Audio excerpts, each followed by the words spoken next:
Hi everyone, here we've got POCO X3 and let me show you how to change keyboard language on this device. So first of all, let's open the keyboard, for example in messages, it doesn't really matter.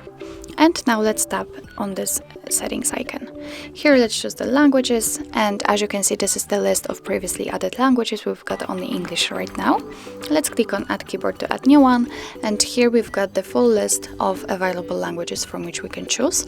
So let me pick maybe this one and click here. Click on done if you are ready, and as you can see, it immediately appears on our list. Now let's get back to the keyboard, and here we've got the new icon, the globe icon. Now I am typing English, but after tapping on it I can easily switch through the languages, and now I'm using Azerian. Tap on it again, and here we are with English. In order to remove some languages, then simply go back to this settings icon, click on languages and tap on this pencil icon.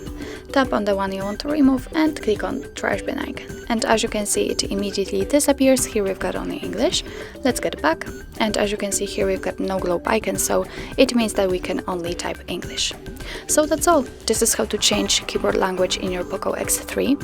Thank you so much for watching. I hope that this video was helpful, and if it was, please hit the subscribe button and leave the thumbs up.